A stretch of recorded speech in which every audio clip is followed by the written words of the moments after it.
Doctor Jitendra Singh ji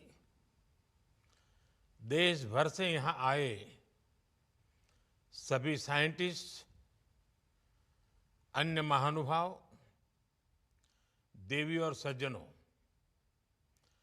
आज भारत ने research की दुनिया में बहुत ही ऐतिहासिक कदम उठाया है।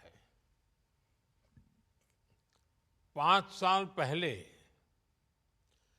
जीनोम इंडिया प्रोजेक्ट को स्वीकृत किया गया था।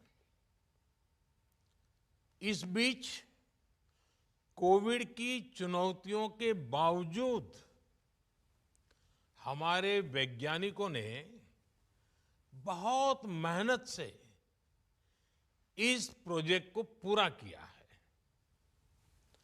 मुझे खुशी है कि देश के 20 से ज्यादा दिग्गज रिसर्च संस्थानों जैसे आईआईएससी, आईआईटीज, सीएसआईआर, एनबीआरआईसी ने इस रिसर्च में अहम भूमिका निभाई है।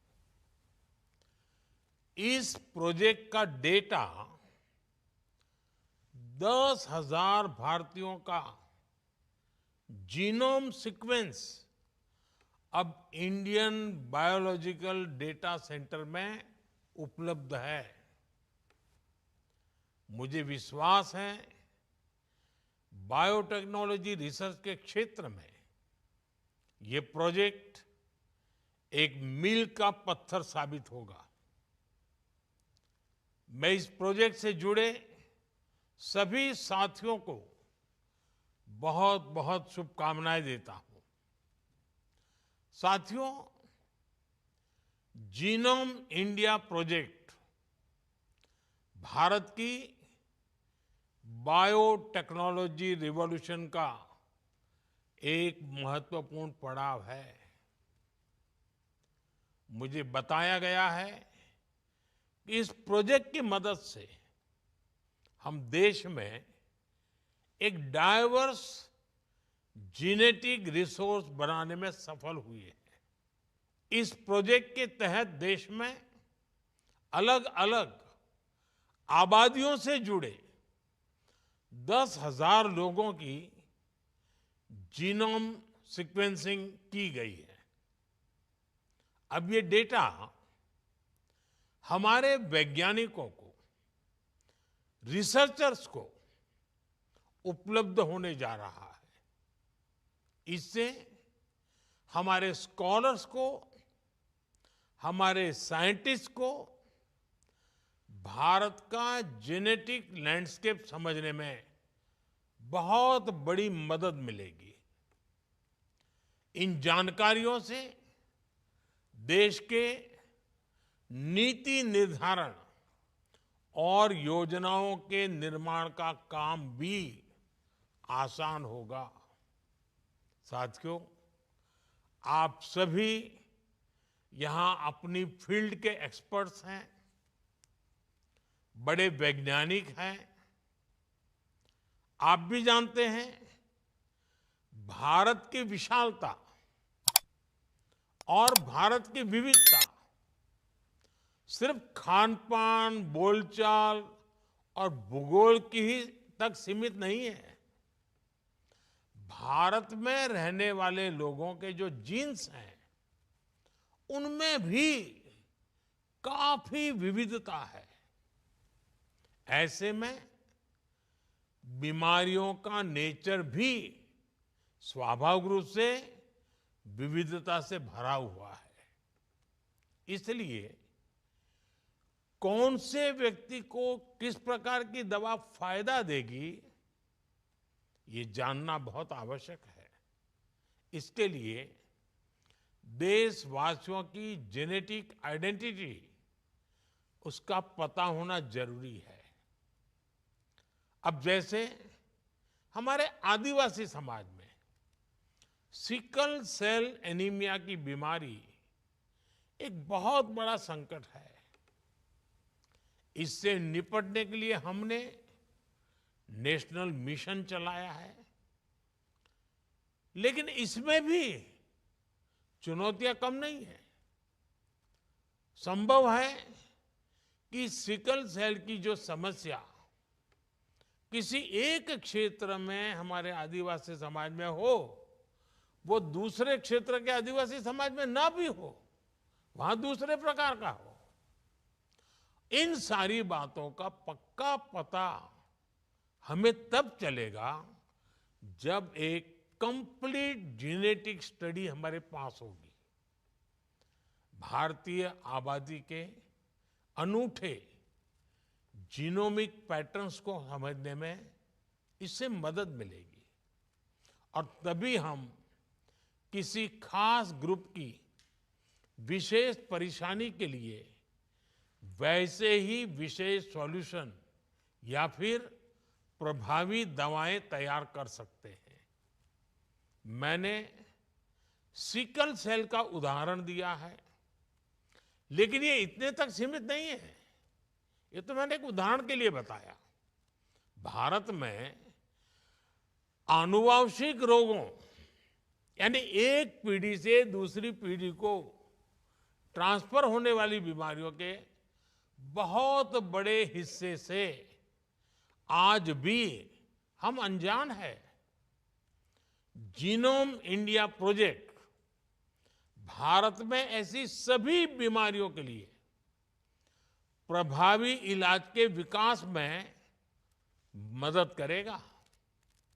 साथियों, 21वीं सदी में बायोटेक्नोलॉजी और बायोमास का कॉम्बिनेशन बायो इकोनॉमी के रूप में विकसित भारत की बुनियाद का अहम हिस्सा है। बायो इकोनॉमी का लक्ष्य होता है नेचुरल रिसोर्सेज का सही इस्तेमाल, बायो बेस्ड प्रोडक्ट्स और सर्विसेज का प्रमोशन और इस सेक्टर में रोजगार के नए मौके बनाना। बायो इकोनॉमी सस्टेनेबल डेवलपमेंट को गति देती है, इनोवेशन को अवसर देती है। मुझे खुशी है कि बीते 10 वर्षों में देश की बायो इकोनॉमी तेजी से आगे बढ़ी है। साल 2014 में जो बायो इकोनॉमी $10 बिलियन की थी, वो आज $150 बिलियन से ज्यादा की हो गई है। भारत अपनी बायो इकोनॉमी को नई बुलंदी देने में भी जुटा है। कुछ समय पहले ही भारत ने बायो E3 पॉलिसी की शुरुआत की है। इस पॉलिसी का विजन ये है कि भारत आईटी रिवॉल्यूशन की तरह ग्लोबल बायोटेक लैंडस्केप में भी एक लीडर बनकर उभरे। इसमें आप सभी वैज्ञानिकों की बड़ी भूमिका है और इसके लिए मैं आपको अपनी शुभकामनाएं देता हूं। साथियों, विश्व के एक बड़े फार्मा हब के रूप में भारत ने जो पहचान बनाई है, उसे आज देश नया आयाम दे रहा है। बीते दशक में भारत ने पब्लिक हेल्थ केयर को लेकर अनेक क्रांतिकारी कदम उठाए हैं। करोड़ों भारतवासियों को मुफ्त इलाज की सुविधा हो, जन औषधि केंद्रों में 80% डिस्काउंट में दवाएं उपलब्ध कराना हो, आधुनिक मेडिकल इंफ्रास्ट्रक्चर का निर्माण हो, ये पिछले 10 साल की बहुत बड़ी उपलब्धियां हैं। कोरोना काल में भारत ने ये सिद्ध किया है कि हमारा फार्मा इकोसिस्टम कितना सामर्थ्यवान है। दवाओं की मैन्युफैक्चरिंग के लिए भारत में ही मजबूत सप्लाई और वैल्यू चेन बने, ये हमारा प्रयास है। जीनोम इंडिया प्रोजेक्ट अब इस दिशा में भारत के प्रयासों को नई गति देगा, नई ऊर्जा से भरेगा। साथियों, आज दुनिया ग्लोबल प्रॉब्लम्स के सॉल्यूशंस के लिए भारत की तरफ देख रही है। हमारे आने वाली पीढ़ी के लिए एक रिस्पॉन्सिबिलिटी भी है, एक अपॉर्चुनिटी भी है। इसलिए आज भारत में एक बहुत बड़े रिसर्च इकोसिस्टम का निर्माण किया जा रहा है।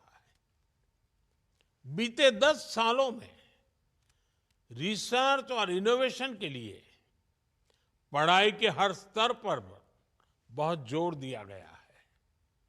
आज 10,000 से ज्यादा अटल टिंकरिंग लैब में हमारे स्टूडेंट्स हर रोज नए नए एक्सपेरिमेंट कर रहे हैं। नौजवानों के इनोवेटिव आइडियाज को आगे बढ़ाने के लिए पूरे देश में सैकड़ों अटल इंक्यूबेशन सेंटर बने हैं। पीएचडी के दौरान रिसर्च के लिए पीएम रिसर्च फेलोशिप स्कीम भी चलाई जा रही है। मल्टी डिसिप्लिनरी और इंटरनेशनल रिसर्च को बढ़ावा मिले, इसके लिए नेशनल रिसर्च फंड बनाया गया है। अनुसंधान नेशनल रिसर्च फाउंडेशन में, उससे देश में साइंस, इंजीनियरिंग, एनवायरनमेंट, हेल्थ, ऐसे हर सेक्टर में और नई प्रगति होने वाली है। सनराइज टेक्नोलॉजीज में रिसर्च और इन्वेस्टमेंट बढ़ाने के लिए सरकार ने 1 लाख करोड़ रुपए का कॉर्पस क्रिएट करने का भी निर्णय लिया है। इससे बायोटेक्नोलॉजी सेक्टर का भी विकास होगा और यंग साइंटिस्ट को बहुत मदद मिलेगी। साथियों, हाल ही में सरकार ने वन नेशन वन सब्सक्रिप्शन का एक और अहम फैसला लिया है। दुनिया के प्रतिष्ठित जर्नल्स